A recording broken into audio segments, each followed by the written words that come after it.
Welcome back to the KOAM Morning News, 6:18 on this Wednesday morning. We've still got these scattered showers and thunderstorms across the area, so we'll start up in the north with this big batch up here. Still trying to shift slowly to the south, but again, expectations are later this morning it's going to start to shift east, but it could make it as far south as the Highway 54 corridor before it begins to push off to the east. We have additional development that's been taking place across parts of southeast Kansas. This activity getting reorganized out here around Independence. Again, no strong storms, no severe storms out here, but some much needed rainfall with this activity. This is really stationary. It's been trying to move to the southeast, but again, for the most part, it's not really moving that much. We do have the chance for thunderstorms, so this light green is just for general thunderstorms. We don't have any strong or severe thunderstorm highlights out here right now, but as we saw yesterday, that can change as we get new information in. But right now, no strong or severe storms expected today. We'll start to see these scattered thunderstorms that are off to the north, again, expected to push off to the east by this afternoon, and then later this evening and afternoon, we're going to start to see additional development across southeast Kansas. We could see a few more organized scattered storms across the area through the evening, and they try to push into Missouri, but they kind of start to die out right as they get up by the state line.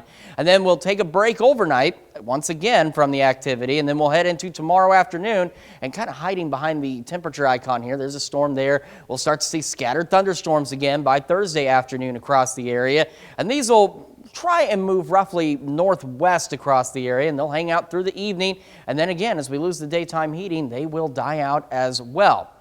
Rain chances, again, they kind of fluctuate up and down with those scattered chances throughout the day, and that's just the way that we're going to see things for us. Our camera, 7th and range line, we've got some cloudy skies out there. Otherwise, 65 in Joplin, a little muggy, dew point and humidity both up there, with a south breeze at 8 miles an hour. And across the region, temperatures for the most part here just hanging out in the mid to upper 60s. We've got 70 in Chanute, 67 Parsons, 66 in Pittsburgh, 64 Miami, 63 Neosho, and 65 in Carthage.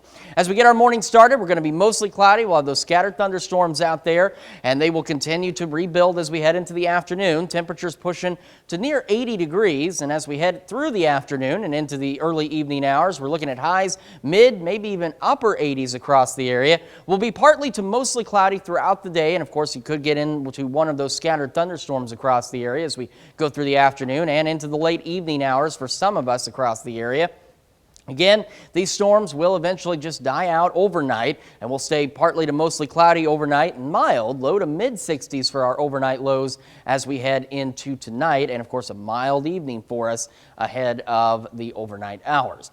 These scattered thunderstorm chances, these pop-up storms, are going to remain with us all the way through the beginning of next week. Temperatures going to hang out in the mid, maybe even some upper 80s out there across the area. And these chances, they're just going to be hit and miss like what we've been seeing. Not everybody's going to get rain, but some of us will. And that pattern, again, just repeats for the next several days. And of course, with these nice warm afternoon highs, we're looking at pretty decent overnight lows, mostly in the mid 60s. And then we head into next week. And once we get past this little system giving us these pop-up storm chances, it clears out.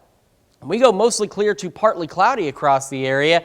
And we also see temperatures drop back a bit. Now, they're still warm, they're still nice, but they're much cooler than where we have been as we get back into the mid to upper 70s Wednesday through Friday of next week. And our overnight lows, of course, unfortunately, will follow suit, and they'll start dropping back into the lower 50s as we head toward the middle of next week as well. That's Check Your Forecast. We'll be back with Health Watch right after this.